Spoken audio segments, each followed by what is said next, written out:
Penelope Sterling's smile was a work of art, a carefully engineered curve, just sweet enough to mask the Arctic contempt in her blue eyes. She stood on my flagstone walkway, her cream-colored pantsuit impossibly crisp in the oppressive August afternoon heat, arms crossed like a monarch surveying her domain. The two police officers flanking her looked confused and uncomfortable, their hands hovering instinctively near their sidearms. "He's threatening the security of the community, officers," Penelope's voice purred, smooth as honey but carrying a lethal edge. "Mr. Maxwell here believes he is above the rules of this community. I am simply enforcing the covenants we have all agreed to abide by. This writ of execution is perfectly legal." I stood in my doorway, feeling the familiar burn of a cold, disciplined anger rising in my chest. It wasn't a hot rage, but a chilling indignation forged through years in the service and countless hours in a courtroom. I looked from the paper in her hand to the eyes of the two young cops, who clearly wanted no part of a civil dispute that had been weaponized to this extreme. I knew, in that moment, this was no longer about petty regulations. This was war, but it hadn't always been this way. Just 6 months ago, Redwood Creek Estates was a sanctuary, a pocket of peace my wife, Clara, and I had worked hard to build. 6 months ago, Penelope Sterling was just a name in an email announcement, and life was still simple. Redwood Creek Estates billed itself as a slice of the American dream, and to be fair, it looked the part. The lawns were manicured with the precision of Persian rugs, the colonial revival homes stood stately behind perfect white picket fences, and an almost oppressive silence hung over everything, broken only by the whir of golf carts and the distant laughter of children playing in well-secured backyards.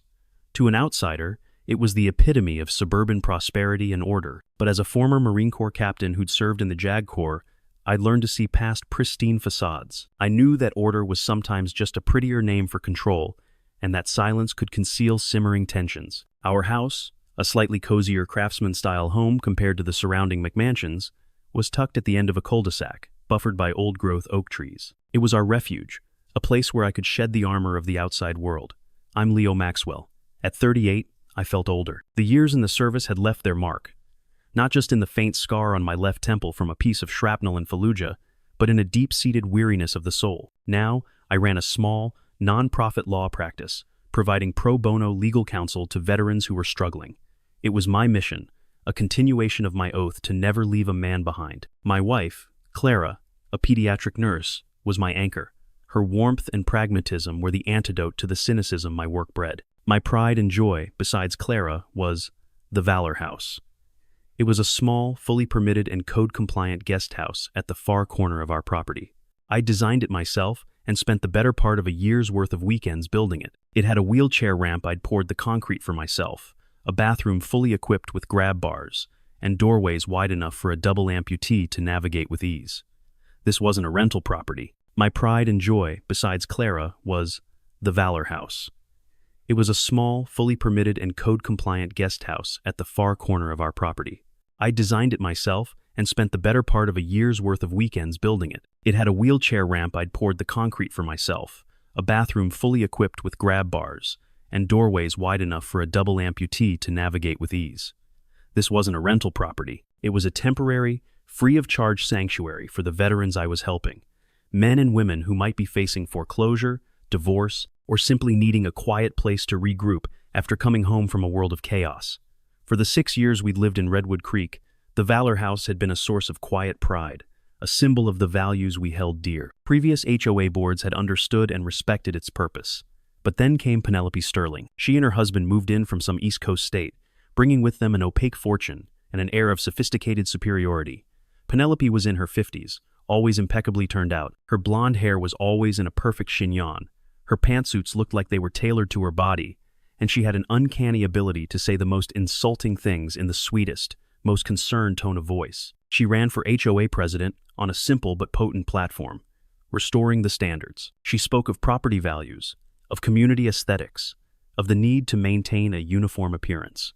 Her words tapped into the latent fears of my wealthy neighbors, the fear that their tidy, ordered little world might be disturbed by the mediocre. She won in a landslide, and the reign of absurdity began. The first letter arrived on a Tuesday morning. It was printed on heavy, ivory-colored bond paper, with the Redwood Creek Estates HOA logo embossed in gold at the top. It looked as formal as a royal wedding invitation. I opened it while nursing my coffee and nearly choked. "Notice of violation," the header read.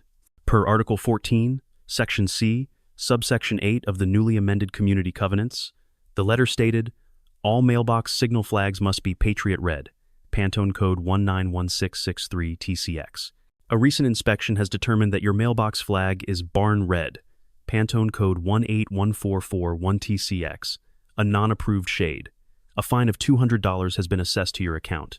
You have 14 days to rectify the violation and remit payment. I sat there staring at the letter. I hadn't even been aware my mailbox flag had a color, let alone that there were two different kinds of red.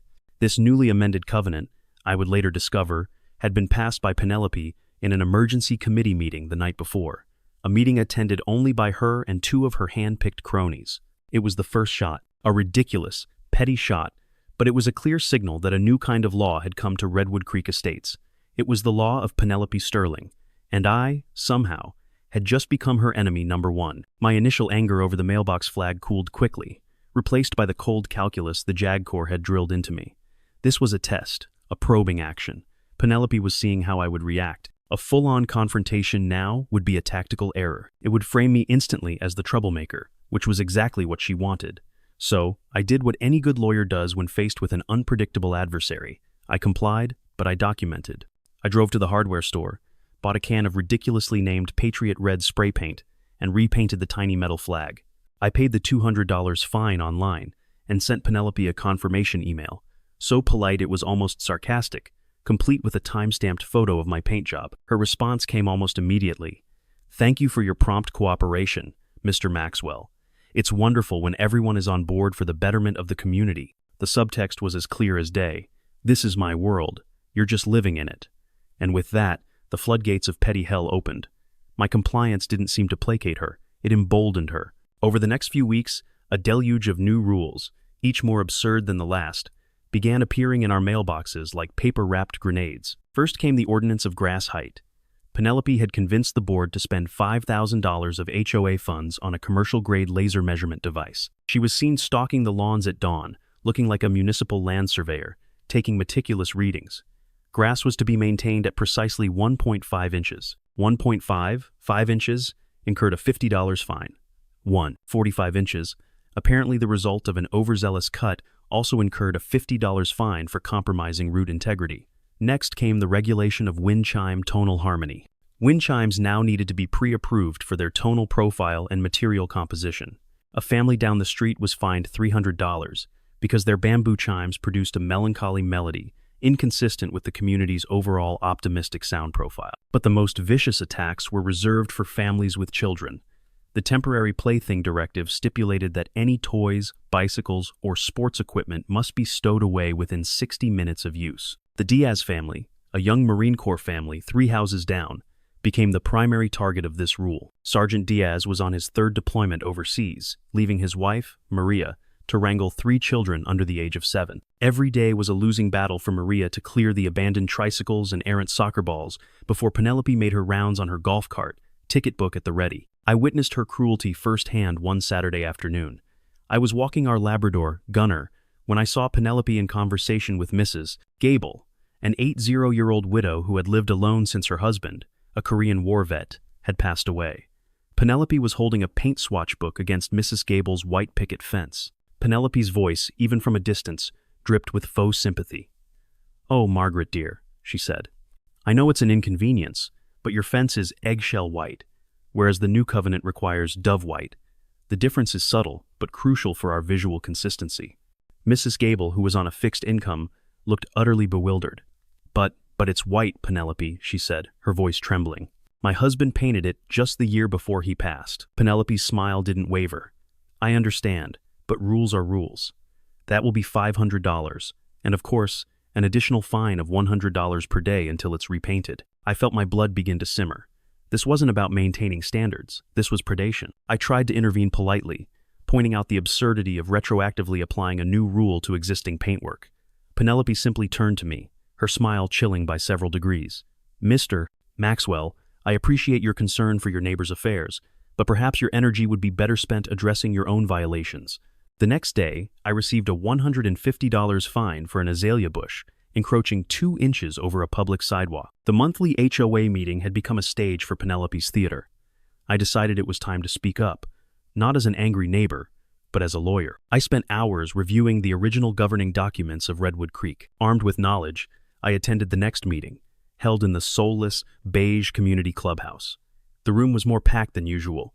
Penelope's reign was clearly putting everyone on edge. She sat at the head of the table, flanked by her two loyalists, looking like a queen holding court.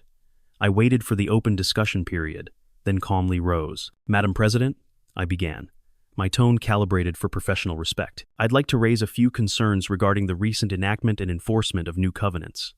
Penelope smiled, the kind that encourages lambs to the slaughter. "Of course, Mr. Maxwell, we always welcome feedback."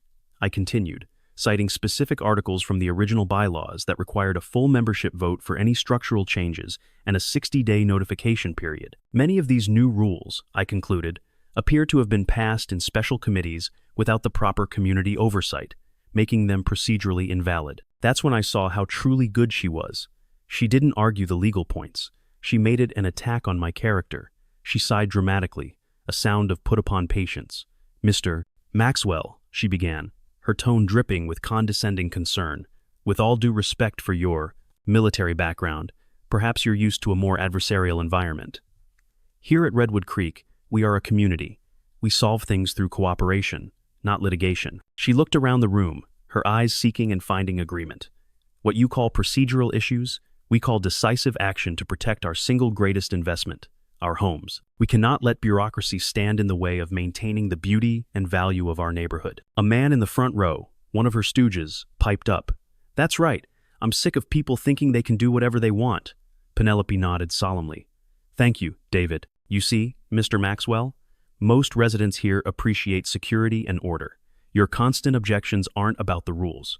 It's about disrupting the harmony of the community." She had turned it around brilliantly. In less than 5 minutes, she had transformed me from a concerned resident, raising valid legal points, into a disgruntled troublemaker, an outsider trying to tear down their little paradise. I saw it in the eyes of my neighbors. Some looked at me with pity, others with suspicion, but all of them were too intimidated to speak in my defense. I had been outmaneuvered, not by law or logic, but by masterful psychological manipulation.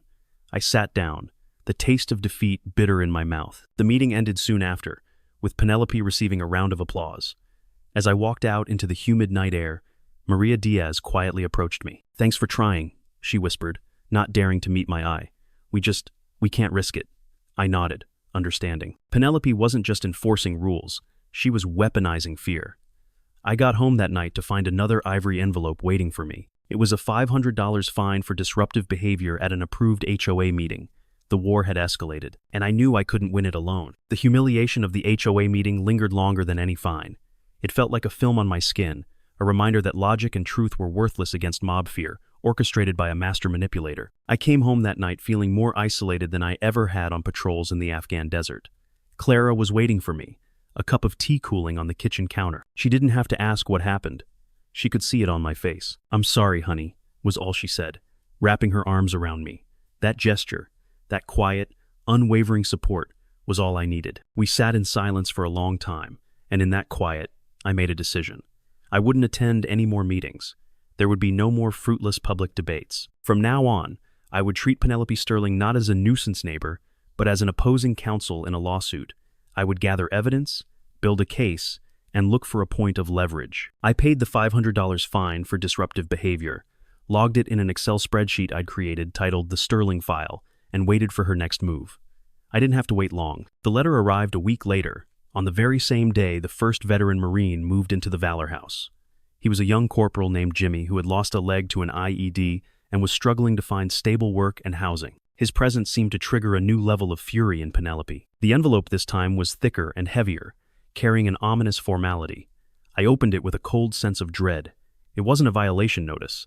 It was an order to raise unapproved structure. The document was drafted in dense legalese, citing dozens of articles and covenants that I knew for a fact were either fabricated or completely distorted. It declared that the Valor House, due to its failure to conform to newly established community aesthetic standards and its potential as an unlicensed rental enterprise, was deemed a public nuisance. It gave me 30 days to voluntarily dismantle and remove the entire structure. Failure to do so would result in the HOA hiring an outside contractor to perform the demolition, and the entire cost, estimated at $25,000, along with all outstanding fines, would be consolidated into a lien against my property.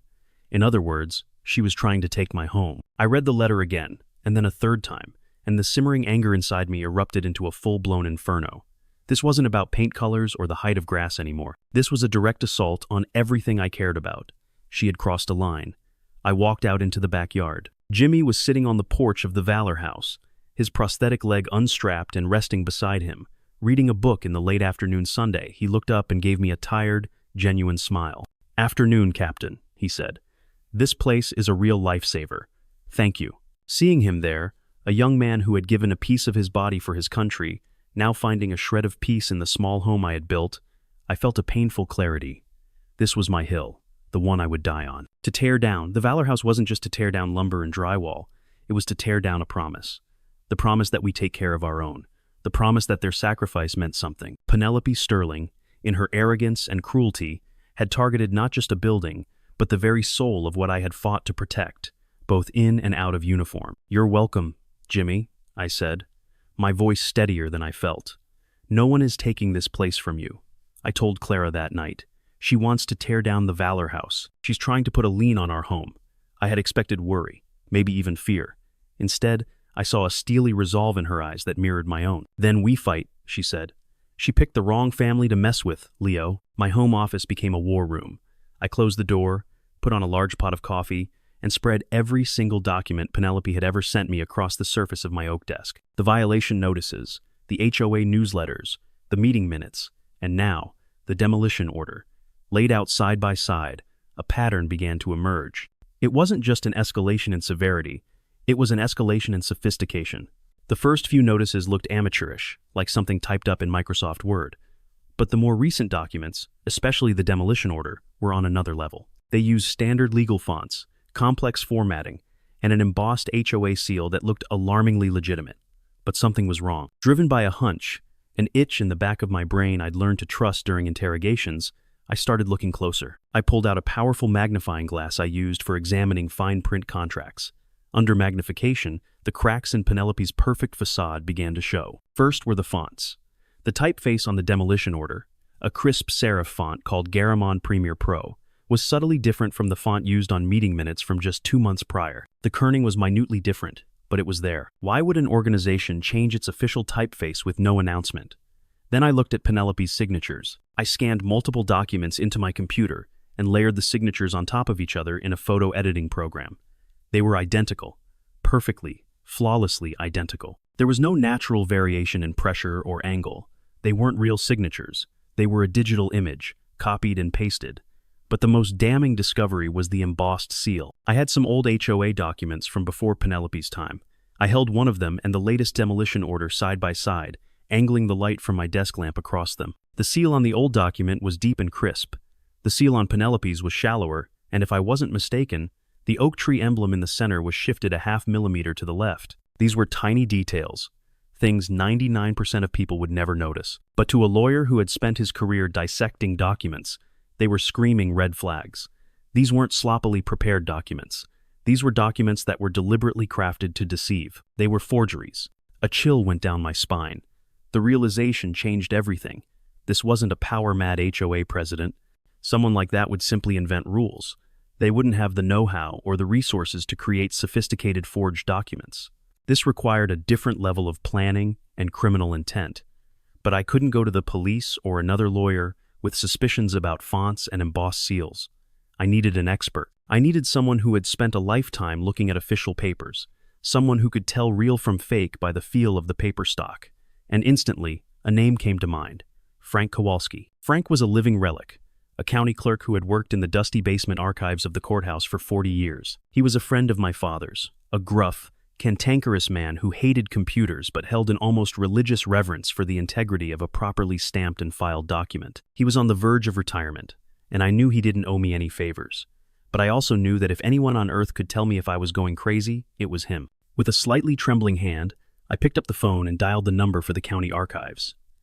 "Archives? Kowalski?" a gruff voice barked. "Frank," I said. "It's Leo Maxwell." There was a pause. "Jack's kid. Long time, son. Thought you were busy saving the world or something." I gave a dry laugh. "Something like that. Listen, I have a favor to ask. I need your old eyes on a couple of things. Some HOA paperwork that smells funny. A world-weary sigh came down the line.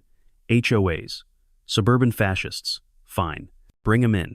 But if they bore me, you owe me a bottle of good scotch. I'll bring 2, I said, feeling the first spark of hope I'd felt in weeks. I'll be there in the morning. The county courthouse looked like a granite fortress, a stoic Art Deco structure built to outlast generations. As I pulled into the parking lot, the contrast with the synthetic perfection of Redwood Creek Estates was almost laughable. Here, the cracks in the pavement and the time-worn stains on the stone weren't violations to be fined. They were evidence of history, of endurance. I walked inside, and the cool, quiet air enveloped me. The smell of old paper, floor wax, and the faint scent of dust hung in the air, the smell of permanence. The archives department was in the basement, a maze of dimly lit corridors and heavy oak doors. Frank Kowalski's office was at the very end, a cave surrounded by floor-to-ceiling shelves, groaning with leather-bound ledgers and cord-tied stacks of files. Frank looked exactly as he sounded on the phone, gruff, rumpled, and entirely unimpressed by the modern world. He sat behind a massive 1,950 seconds metal desk, wearing a pair of glasses so thick they magnified his eyes. His fingers, permanently stained with ink, were clattering away at an IBM Selectric typewriter. He didn't look up when I entered. "Put him on the desk," he grunted, and closed the door.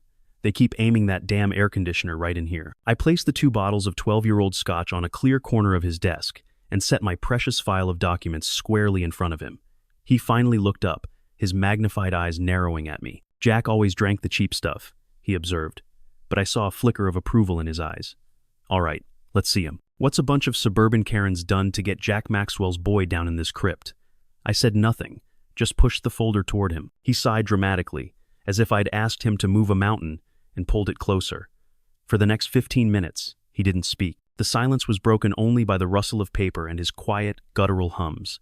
He didn't just read them, he was interrogating them. He held each sheet up, feeling the weight and stock between his thumb and forefinger. He screwed a jeweler's loop into his eye socket and scrutinized each seal, turning the paper under the glow of his green desk lamp. He ran his fingertips along the lines of text, as if reading Braille. I stood there, holding my breath, feeling like a law student awaiting a verdict from a Supreme Court justice. Finally, he leaned back in his chair, its groan echoing in the quiet room. He took out the loop and rubbed his tired eyes. "Well," he said, and that one word was freighted with a world of meaning. "You were right to bring these in, kid." He picked up the demolition order. "Start with this. The paper. This is 24-pound, acid-free bond. Premium stuff. Too good. An HOA runs on cheap 20-pound copy paper from Staples. Right there, something's off." He pointed to the embossed seal. "And this is a piece of work. You were right about the depth and the alignment. It's shallower than the official county seal. But what you might not have noticed is the lack of a dye impression. A real seal leaves a faint indentation on the back of the page, where the metal forces the fibers. This doesn't. It was made with some kind of press, not an official seal. Very good, but not perfect." My heart started to beat faster. "So they're forgeries?" Frank let out a short, mirthless laugh. "Forgeries? Kid, calling these forgeries is like calling a Swiss-made counterfeit Rolex a cheap watch. This isn't the work of some bored HOA president with a laser printer. This is professional, high level." Then he did something that sent a chill down my spine. He stood up, walked over to one of the towering metal file cabinets, and after a moment of rummaging, pulled out a thin, dusty manila folder. He placed it on the desk next to my documents. "About 15 years ago," he began, his voice low, "we had a big foreclosure here in the county. A developer went bankrupt. It was a mess. The law firm representing the bank was a bunch of sharks out of Philadelphia, name of Blackwood and Finch, notoriously ruthless, but their paperwork was immaculate. I still have some of their old filings." He opened the old folder and pulled out a letter. It was printed on the same heavy, ivory-colored bond paper. He laid it next to Penelope's demolition order. "Look here," he said. He pointed to the letterhead. "See that font? Garamond Premier Pro. See the subtle stylizing on the B and F. Now look at your paper. They were identical. Penelope Sterling or whatever bastard is running your HOA isn't just faking HOA documents," Frank said, his voice now dead serious. "She's faking the letterhead and style of one of the most cutthroat corporate law firms on the East Coast." The room seemed to get colder. The air grew thick. This wasn't just a twist. It was a complete shattering of my reality. The entire foundation of the problem I thought I was facing had crumbled away. Frank looked at me directly, and the gruffness was gone from his eyes, replaced by a grave concern. Leo, I need you to listen to me. You don't create forgeries on this level to collect a few $100 in fence painting fines. You do this when you're building a phony paper trail. You do this when you're planning on creating a legal basis to seize property, real property. By mimicking a notorious law firm, they're creating a cloak of credibility. Any local lawyer looks at this, they're going to back down, thinking they're up against a corporate giant. He tapped an ink-stained finger on the demolition order. This isn't an HOA, Karen. This is an organized scheme. And you, son, have stumbled right into the middle of it. I left the courthouse in a daze. Frank's words echoed in my head. This is an organized scheme. I sat in my car for a long time, staring at the granite building, trying to process it. Everything was different now. The pettiness, the absurd rules, the public humiliation, they weren't the endgame. They were tools. They were part of a psychological campaign designed to wear down, isolate, and demoralize targets before moving in for the kill. A seemingly legal, fraudulent foreclosure. As I drove back into Redwood Creek Estates, its manicured beauty looked sinister. The perfect lawns no longer seemed peaceful. They looked like baited traps. The big houses weren't symbols of success. They were prizes waiting to be claimed. Penelope Sterling wasn't a petty tyrant ruling a small kingdom. She was a professional predator, and my neighborhood was her hunting ground. A cold sense of resolve settled over me. The fear I'd felt was replaced by something more familiar, something from my old life. The clarity of a mission. I was no longer just a homeowner fighting a fine. I was a soldier who had just identified the true enemy. And this war wasn't about saving a guest house anymore. It was about taking down a criminal enterprise from the inside. The sense of mission clarity I'd felt leaving Frank's office was quickly tempered by the sheer weight of reality. It was one thing to fight an abusive HOA president. It was another thing entirely to go up against a well-disguised, likely well-funded, organized criminal enterprise. I knew I couldn't move forward alone. Going straight to the police with my thin evidence would only alert Penelope and give her time to cover her tracks. Before I could bring this fight into the light, I needed to fortify my own lines. I needed witnesses. I needed an undeniable pattern of behavior. I needed to prove that the attack on me was not an isolated event, but part of a systemic campaign. That night, after Clara and the kids were asleep, I conducted my own small act of civil disobedience. Under the cover of darkness, I walked the silent streets of Redwood Creek Estates, not as a dog walker, but as a recruiter. My first stop was Mrs. Gable's. I knocked softly, and she opened the door on a chain, fear plain in her eyes. "Mr. Maxwell? What is it?" she whispered. "Mrs. Gable," I said quietly. "I know it's late, but this is important. You are not alone. I need to talk to you about Penelope. Somewhere private." I repeated this process at the Diaz home, where Maria answered the door with a sleeping toddler on her shoulder. I went to the Millers, who had been fined thousands for a crack in their driveway. At every door I knocked, I was met with the same combination of fear and quiet resentment. My offer was simple. A meeting. Just those who have been affected. My garage, tomorrow night at 9. No emails, no phone calls. Just be there. The next night, they came, one by one, slipping through my backyard like members of a fledgling resistance movement. We sat on folding chairs and overturned paint cans, surrounded by the smell of gasoline and cut grass. There was Mrs. Gable, Maria Diaz, the Millers, and 2 other families I didn't know well, all of them clutching their own stories of harassment and files of fines. In the stark light of a single bare bulb, we shared our stories. Each one was a piece of a larger, more sinister puzzle. Mrs. Gable, through tears, told of how Penelope had pressured her into using an HOA-approved contractor to repaint her fence at an exorbitant price. Maria Diaz spoke of veiled threats that if her fines continued to mount, the HOA might contact her husband's commanding officer about familial financial instability. It was a classic pattern of targeting the most vulnerable, the elderly, military families, people without the resources or the will to fight back.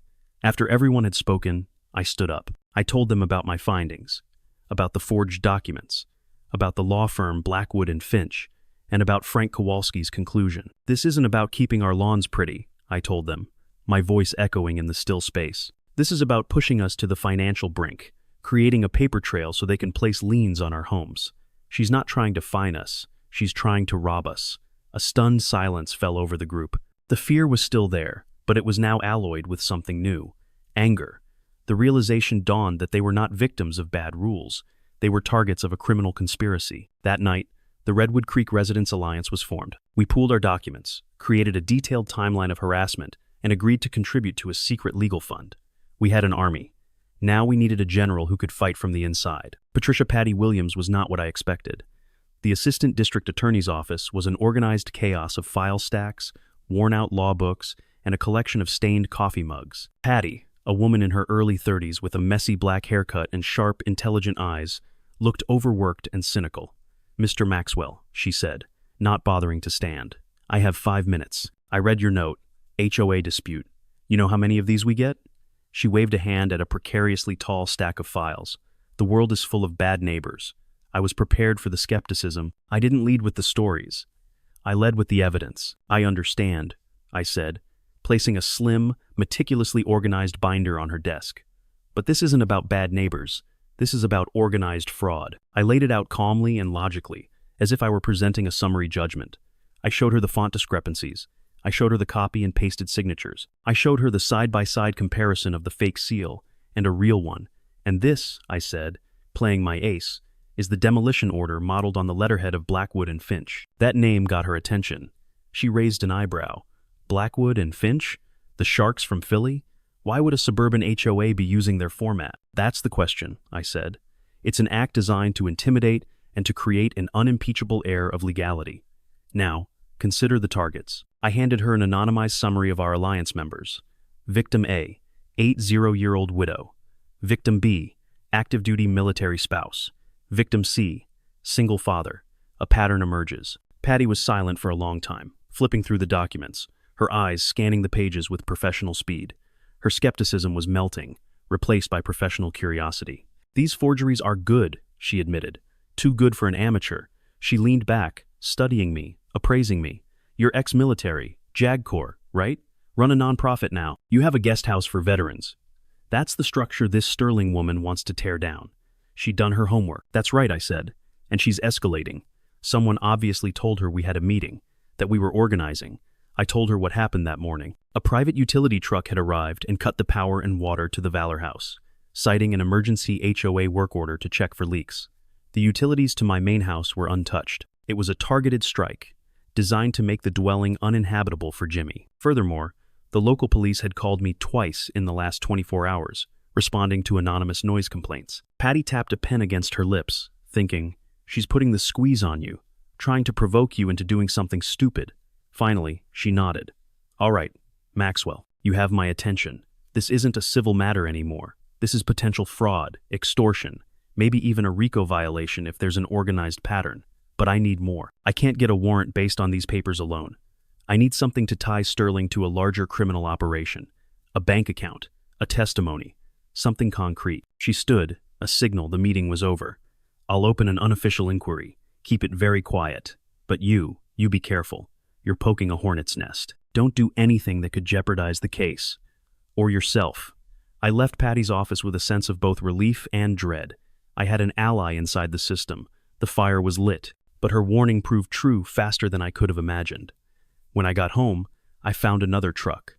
This one belonged to an HOA-hired landscaping company. They were on my lawn, not mowing, but digging up the row of holly bushes Clara had planted along the walkway to the Valor House.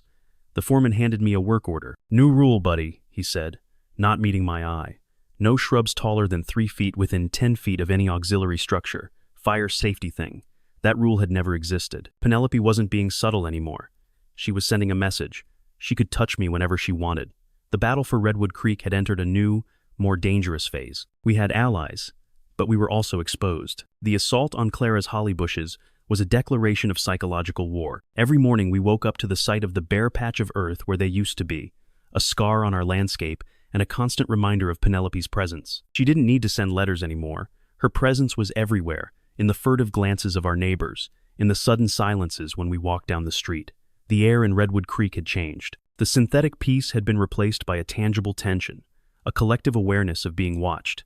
Penelope's escalation had the opposite of its intended effect on our small alliance. Instead of sowing division, it hardened our resolve. We became more careful, our meetings moving from my garage to the back room of a diner 2 towns over. We became a support group as much as a strategy council, sharing not just evidence but the emotional burden of this siege. On the legal front, meanwhile, we had hit a brick wall. I had a video call with Patty Williams, and the exhaustion on her face told the whole story. "I'm sorry, Leo," she said, rubbing her temples. We tried to get a subpoena for the HOA's financial records. A judge quashed it. The reason given was insufficient evidence of criminal wrongdoing. I could hear the frustration in her voice. The HOA's lawyer, some slick operator from a big firm downtown, argued this is merely a robust internal dispute over community standards. He painted us as the troublemakers. The legal fortress Penelope had so carefully constructed was holding. Her forged documents, while flawed under a microscope, were convincing enough on the surface to create reasonable doubt. To the legal system, this looked like a squabble between wealthy neighbors, and they wanted no part of it. "We're not giving up," Patty added, "but we need something bigger, something undeniable. Otherwise, she's going to keep operating right under our noses." The call ended, leaving me with a stark reality. The system wasn't going to save us. If we wanted a smoking gun, we were going to have to find it ourselves. That night, I turned my office back into an investigation hub. If the entity of Penelope Sterling was protected by legal walls, then I would have to find another way in. I would investigate the woman, not the crime. I started with what I knew, the name Penelope Sterling. I spent hours and hundreds of dollars running comprehensive searches on every professional database I had access to through my nonprofit. The results were bizarre. A Penelope Sterling with the birth date and SSN that matched the HOA's records did exist, but her digital footprint was paper thin. There was a perfect credit report, opened just 7 years ago. There were property records for the Redwood Creek house and a previously sold condo in Delaware. But before that, nothing. No birth records, no school records, no marriage or divorce licenses, no social media present. She was a ghost who had appeared, fully formed, 7 years ago. It was a constructed identity, not a lived one. It was too clean, too perfect. Frustrated, I changed tactics. I stopped looking for the woman and started following the money. She had bought the Redwood Creek house through a limited liability company called Sterling Enterprises, LLC. It's a common tactic for the wealthy to protect privacy, but it's also a way to hide a trail. I spent an entire night tracing the lineage of that LLC. It was chartered in Delaware, a haven for anonymous shell corporations. But I got lucky. To open a business bank account, even in Delaware, you need a real signatory. After hours of digging through interstate business databases and paying for unredacted copies of incorporation documents, I found it. Buried in the appendix of a revised filing, a name was listed as the LLC's original organizer. It wasn't Penelope Sterling. It was Abigail Finch. The name meant nothing. An assistant? A business partner? I ran that name through the same databases. This time, I hit a goldmine. Unlike Penelope, Abigail Finch had a past, a long and tragic one. I found archives from a small, rural Pennsylvania newspaper dating back 20 years. I clicked on a link, and a grainy, scanned article materialized on my screen. The headline hit me like a physical blow. Finch family farm lost in contentious foreclosure. I read, my heart pounding in my chest. The article detailed the story of a proud, multi-generational farming family who had been ruined by a series of bad harvests and a predatory bank loan. It talked about their bitter legal fight, their desperate attempts to hold on to their ancestral land. It named the father, the mother, and their teenage daughter, Abigail, who had watched in silence as the family's possessions were auctioned off on the courthouse steps. And then I saw it, the last paragraph, the detail that would connect everything. The bank was represented in the proceedings by the prestigious Philadelphia law firm of Blackwood and Finch. I leaned back in my chair, a chill spreading through me despite the stuffy room, Blackwood and Finch. It wasn't a random choice. It was the source. The demon that had haunted Abigail Finch's life. In a horrifying moment of clarity, everything clicked into place. The cruelty, the obsession with rules and control, the targeting of the vulnerable, it all made a new, twisted kind of sense. This wasn't just about greed. This was a revenge fantasy, a 20-year-long psychodrama. Abigail Finch had lost everything at the hands of a powerful, faceless corporate entity. She had watched her family be crushed by covenants and clauses. So, she had resurrected herself as her enemy. She had become a faceless corporate entity, Penelope Sterling, and she had weaponized the very tools that had destroyed her, the rules, the fines, and the cold power of the law. She wasn't just trying to get rich. She was reenacting her trauma, but this time, she was the one in control. She was punishing the world for standing by while her family suffered. She targeted people like Mrs. Gable and the Diazes because, in her warped mind, they represented the people who received the sympathy and support her family never had. She despised them for the weakness she believed she'd been forced to overcome. It didn't make me sympathize with her. Her crimes were unforgivable, but it gave me something more valuable, understanding. For the first time, I understood my enemy's motive. I knew she wasn't a cold, rational strategist. She was driven by a deep, festering wound. She was unpredictable, but she was also vulnerable. Her rage was her power, but it was also her fatal flaw. I picked up the phone and called Patty. It was nearly midnight, but I didn't care. "I've got it," I said when she answered, her voice thick with sleep. "I know why she's doing it. I know her real name." I told her everything: Abigail Finch, the farm, the Blackwood and Finch law firm. There was a long silence on the other end of the line. "Holy hell," Patty said finally, her voice now wide awake. "Leo, this changes everything. This is motive. This is the connection we needed." "It's more than that," I said, staring at the old newspaper article on my screen. "It's her psychological profile. She doesn't just want money, she wants destruction. She wants to see other people suffer the way she did. And that gives us a way to set a trap." For the first time in months, I felt a sense of real control. The game had changed. I was no longer fighting in the dark. I had seen the ghost in the machine, and now I knew exactly where to aim. Understanding is power. For the first time in months, I felt like I was no longer on the defensive. We were no longer just reacting to Abigail Finch's attacks. We could now anticipate them. My next meeting with Patty Williams was in her office, but the atmosphere was entirely different. The weary skepticism was gone, replaced by a sharp, focused energy. On her whiteboard, she had written the name Abigail Finch in bold block letters. Below it was a web of arrows and notes, connecting her to Blackwood and Finch, Redwood Creek, and question marks over Delaware and Pennsylvania. "You gave us a path," she said, tapping the board with a marker. "Before, we had a series of bad-looking civil disputes. Now, we have a specific suspect with a clear, provable motive. It's a game changer." She explained that the discovery of Abigail's true identity opened up new legal avenues that were previously closed. It elevated this beyond the scope of an abusive HOA. "We're no longer just looking at county ordinance violations," she said, circling Abigail's name. "We're looking at federal mail fraud for every one of those forged letters she sent through the USPS. We're looking at wire fraud for every threatening email. And most importantly," she paused for effect, "we might be looking at a RICO violation." I knew RICO stood for the Racketeer Influenced and Corrupt Organizations Act, a law designed to prosecute criminal enterprises. "She's an enterprise," Patty explained.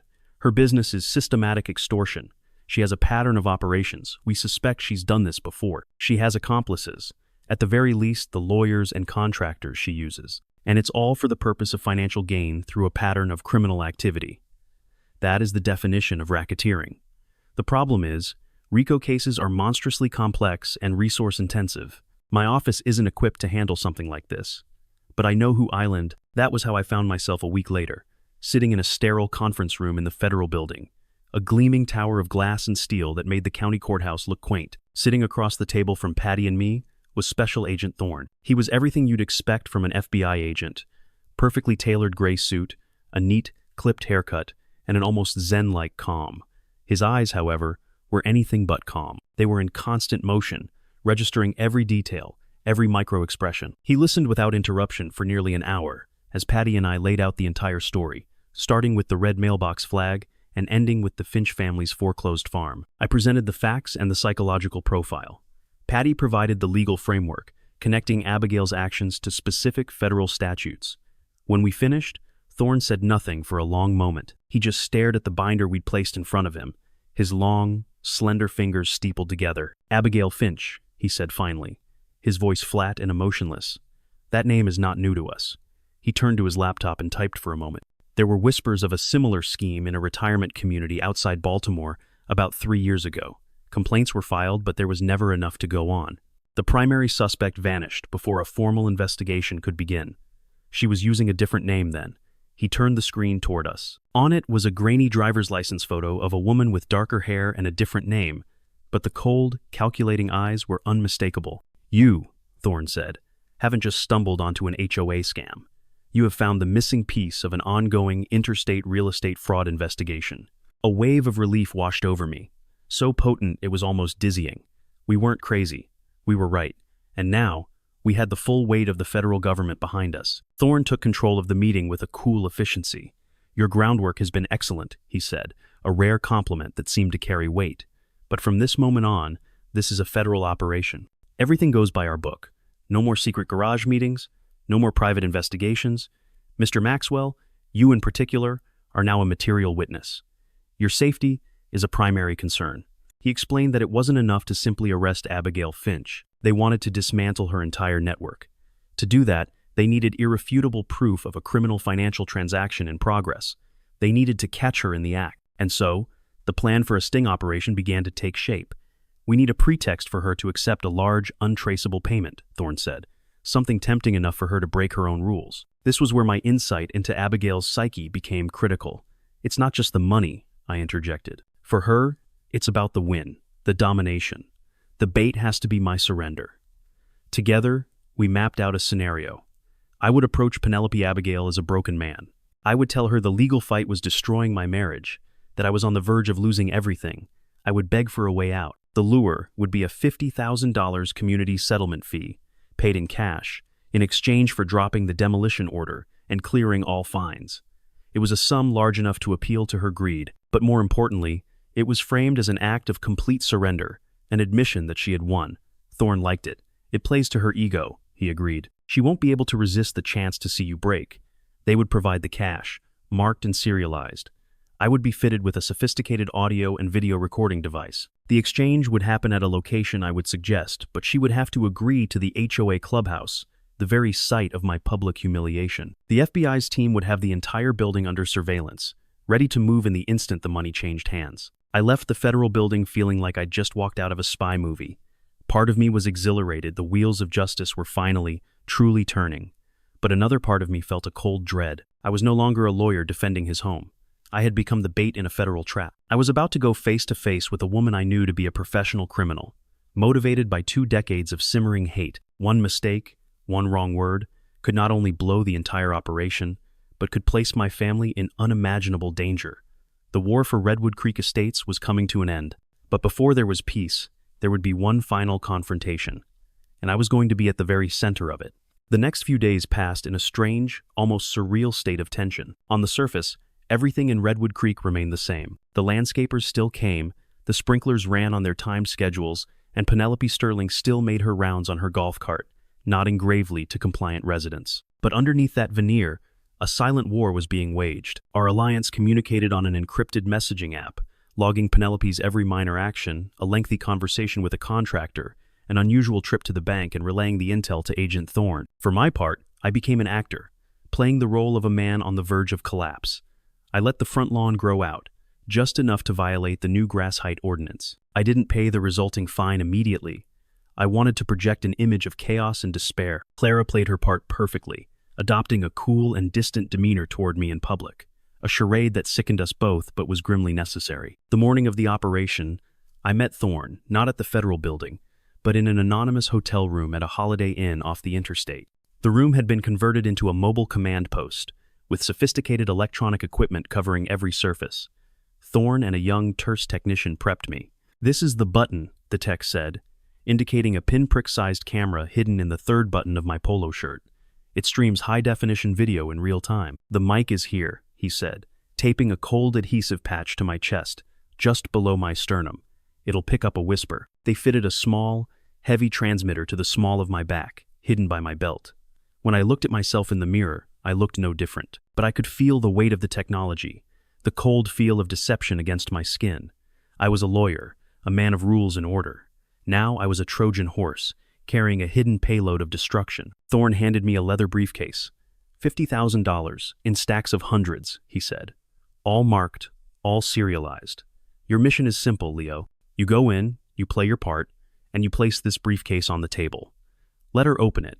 Let her touch the money. The moment she takes possession of that cash, we have her on extortion. He looked me directly in the eye, his intensity almost physical. Stick to the script. Don't try to be clever. Don't confront her. You are a broken man trying to save his marriage.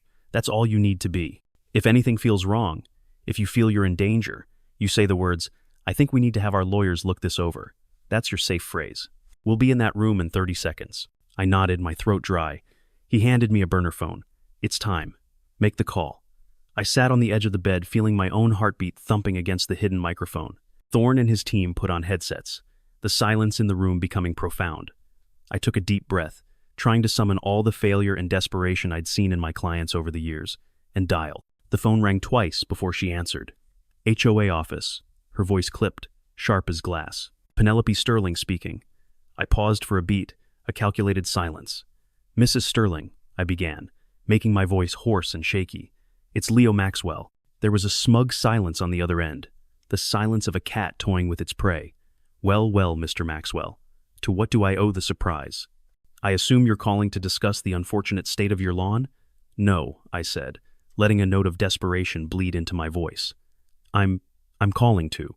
I'm done. You win. I could almost hear her smile over the phone. Win? Mr. Maxwell, this isn't a game. This is about maintaining an orderly community. Please, I cut in, letting my voice crack slightly. Don't. I can't take it anymore. This is destroying my family. My wife, she says she's going to leave if I don't make this right. You've taken everything from me. Are you happy? She took the bait. Her arrogance wouldn't allow her to do otherwise. My happiness is irrelevant, she said, though her triumphant tone suggested the opposite. This is about compliance. This was my moment to offer the lure. I'll do anything, I pleaded. I'll pay the fines. All of them. But that demolition order, it will ruin me. There has to be another way. A way to handle this quietly. No more lawyers, no more meetings. Just make it end. There was a long pause as she considered her options. An off-the-books resolution is highly irregular, she said finally, her voice cautious. I took out a loan, I said quickly, the rehearsed words tumbling out, against my non-profits assets. $50,000. Cash. I'll pay it as a community settlement fee to repair all the damage I've caused. To wipe the slate clean, the demo order, the fines, everything. Just make it go away so I can save my marriage. The silence this time was longer, heavier with her calculation. $50,000 in untraceable cash. It was too big a prize to ignore. But it was my desperation that truly sealed the deal. Why should I trust you? She asked. One final test. This was where I used the psychological profile. Because you need to, I said, my voice barely a whisper. I'll give you the money, but I need to do it in person. I need to look you in the eye and know it's over. I need to hear you say you've won, Penelope. Formally. I used her name. I handed her absolute power. I had turned the transaction into a coronation of her dominance. The hook was set. After a pause that seemed to stretch into eternity, she spoke. The HOA office. Tomorrow, at high noon. And you will come alone, Mr. Maxwell. If I see anyone else, the deal is off, and the bulldozer arrives on Monday. She hung up. The hotel room was silent for a second, then erupted in controlled activity. Thorne took off his headset and gave me a curt, respectful nod. You did well, he said. She took the bait. The trap is set. But as I stood up, my legs unsteady, I didn't feel victorious. I felt cold.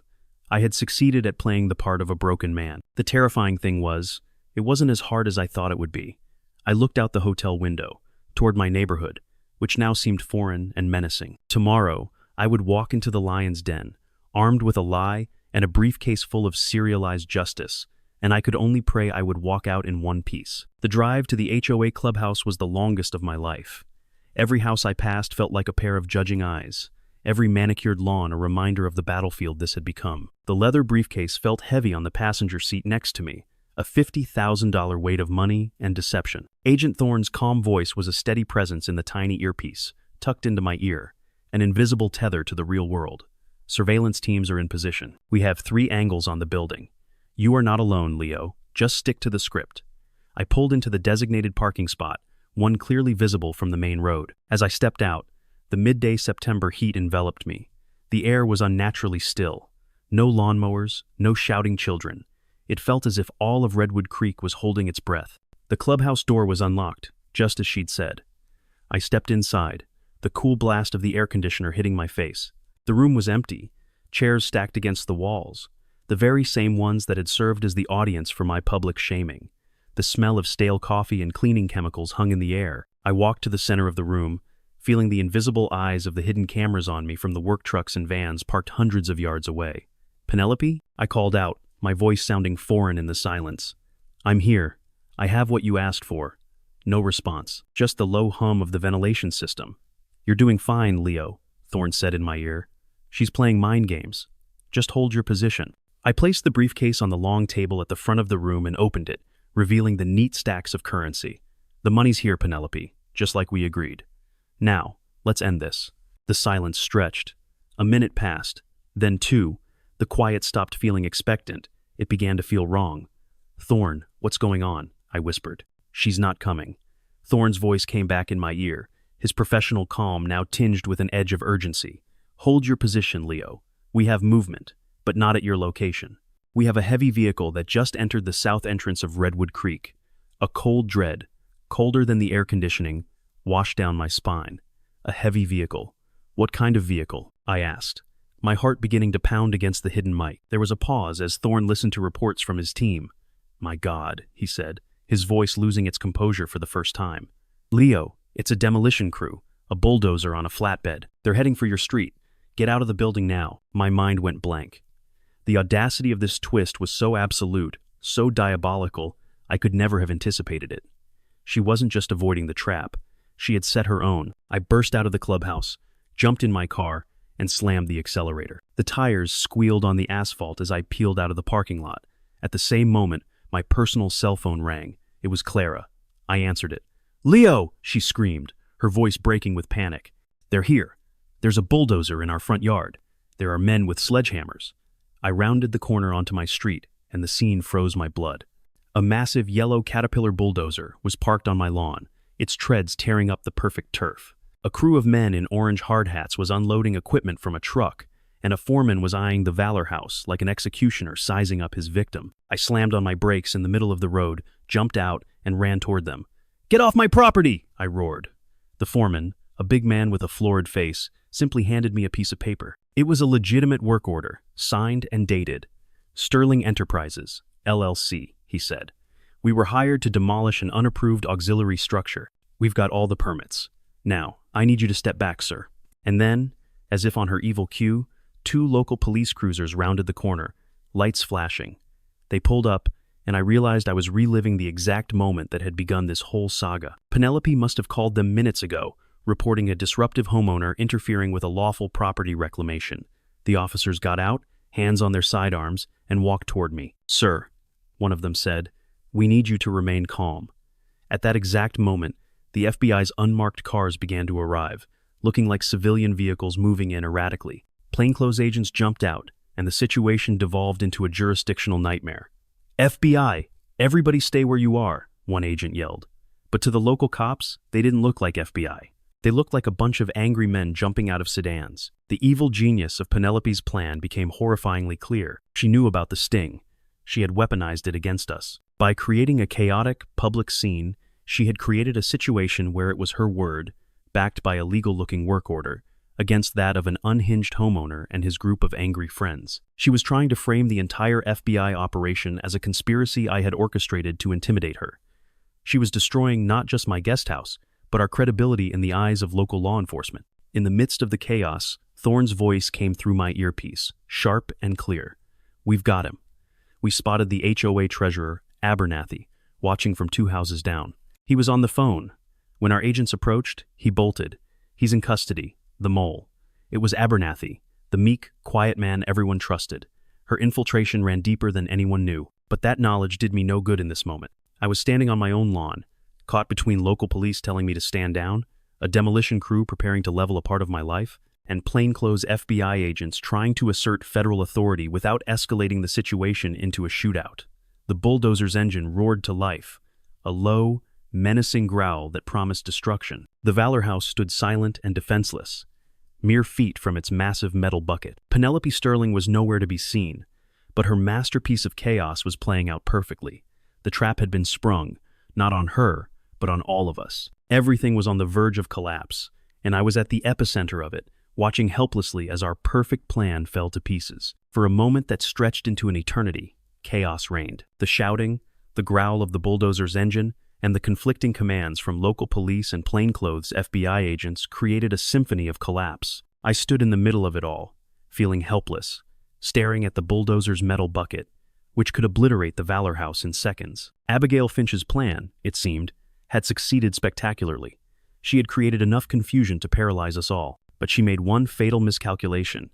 She underestimated the weight of the truth when it's backed by a federal warrant. Just then, a black Ford Explorer with full sirens and lights blazing rounded the corner, screeched to a halt in the middle of the scene. The door opened, and Agent Thorne stepped out. He wasn't in his suit.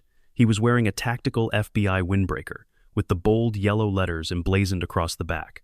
There was no more ambiguity. "I am Special Agent Thorne of the Federal Bureau of Investigation," his voice boomed, cutting through the noise.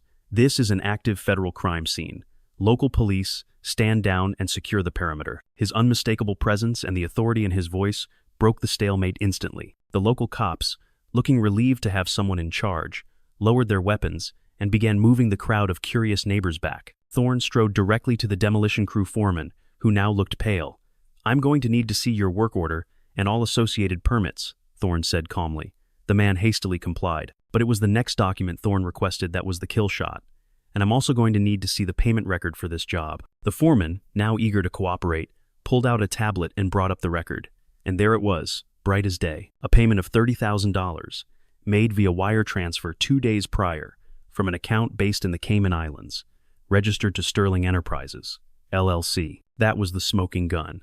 Not just a gun, a cannon.